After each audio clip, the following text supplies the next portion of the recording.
very American to do this in the 1890s, 1910 time period. The Europeans never get into chunked glass until the late 1940s, 1950s, when they chip the glass and set it in lead like Americans do here or down here. Really nice. And the Europeans chip glass differently than Americans. They take the glass and leave it flat in the center and chip the edges around the edges. We chip, at least in the 1990s, we chip the whole thing. We just hit it with a mallet. We just smashed them. Yeah, we just smash it. We're much more primitive in our technology sometimes. But it looks good. It's a different aesthetic. This one is beautiful. Yeah, this one's very nice. Yeah, close-up is just amazing.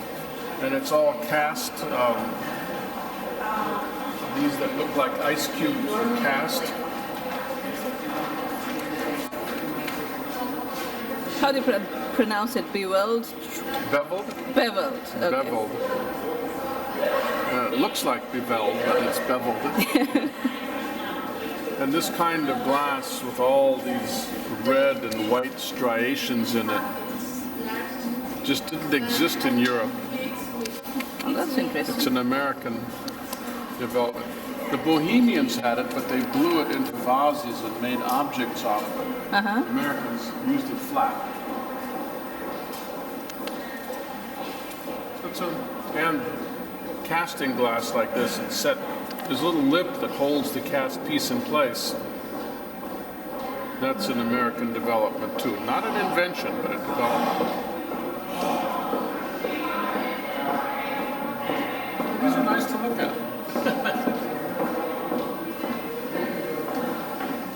What is Stained Glass Network?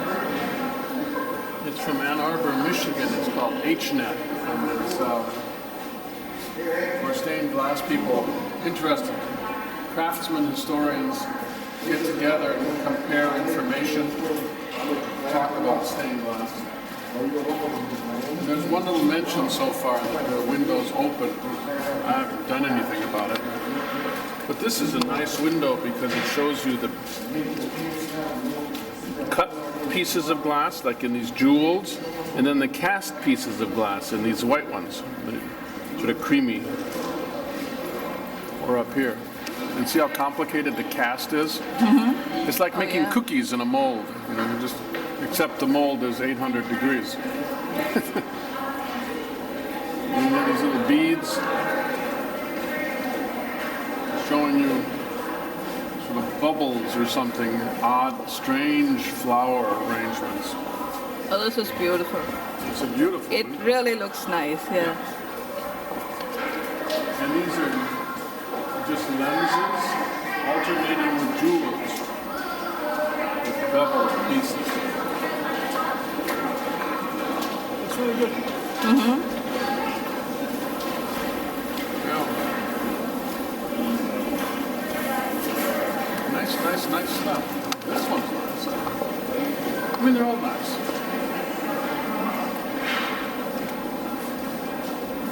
Parts of this could even look like they're from the 1920s, but they're not. That's the interesting thing about the way glass is made.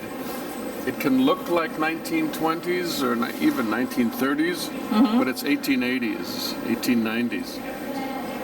And historians spend no time on this because, for one thing, it's a little too complicated, and for the second thing, it's a craft. And historians tend not to look at craft much.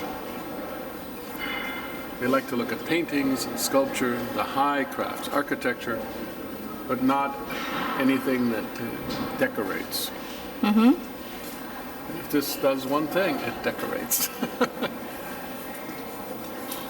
decorates really well.